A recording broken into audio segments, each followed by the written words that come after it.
அண்மை செய்தியை பார்த்து வருகிறோம். மதுரையில் போலீசாருடன் விக்ரம் ரசிகர்கள் வாக்குவாதத்தில் ஈடுபட்டிருக்கிறார்கள்.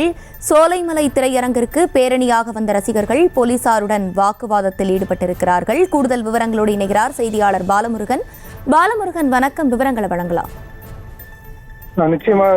அதாவது நடிகர் விக்ரம் நாயகிகளாக மாளவிகா மோகன், பார்வதி ஆகியோர் நடிப்பில் இயக்குனர் அஞ்சித் இயக்கத்தில் ஜி.வி. ராஜ்குமார் இசையமைத்து சூரிய ஸ்கிரீன் ஞானவேல் ராஜ தயாரிப்பில் உருவாகியுள்ள திரைப்படம் தங்கலான் ட்ரெய்லர் மற்றும் பாடல்கள் மூலம் ரசிகர்களை வெகுவாக கவர்ந்துள்ளது.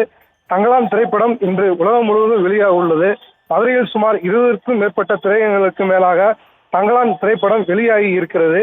இந்த நிலையில் மதுரை அரசரடி பகுதியிலிருந்து சோலைமலை திரையரங்கு வரை 50க்கும் மேற்பட்ட விக்ரம் ரசிகர்கள் இருசக்கர வாகனத்தில் பேரணியாக வந்து நடிகை விக்ரமின் தங்கலான் திரைப்படத்தின் முதல் காட்சியை பார்க்க விக்ரம் ரசிகர்கள் மேலதாளங்கள் மூலமாக ஆடி பாடி கொண்டாடி வந்தார்கள்.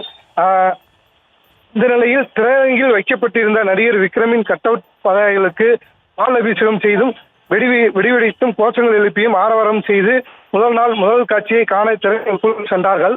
அப்போது SS காலனி காவல் நிலைய காவல்துறையினர் ஆரியிடம் அனுமதி வாங்கி பேரணியாக வந்தீர்கள், போக்குவரத்துக்கு இடையூறாக நீங்கள் வந்ததாக காவல்துறை கட்டுப்பாட்டு அறைக்கு கால் வந்தது என்றும், யாரிடம் அனுமதி வாங்கி பேனர் வைத்தீர்கள் என்றும் கேட்டதற்கு ஆனால் காவல் நிலையத்திற்கு வாருங்கள் என்று காவல்துறை விக்ரம் ரசிகர்களை அழைத்தார்கள். ஆனால் காவல்துறைக்கும் ரசிகர்களுக்கும் வாக்குவாதம் ஏற்பட்டது. மேலும் விக்ரம் ரசிகர்கள் கோஷம் எழுப்பதால் காவல்துறையினர் கலந்து சென்றார்கள். இது சம்பந்தமாக காவல்துறையிடம் விசாரித்த போது முறையான பதில் அளிக்கவில்லை என்பதும் குறிப்பிடத்தக்கது. இதனால் திரையரங்கில் முன்பு பரபரப்பு நிலவி வருகிறது. அர்ச்சனை.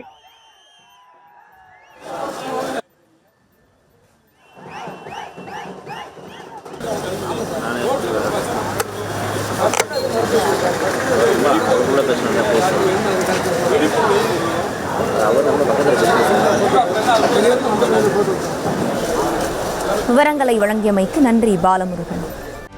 செய்திகளை உடனுக்குடனும் துல்லியமாகவும் தெரிந்து கொள்ள சப்ஸ்கிரைப் பண்ணுங்க.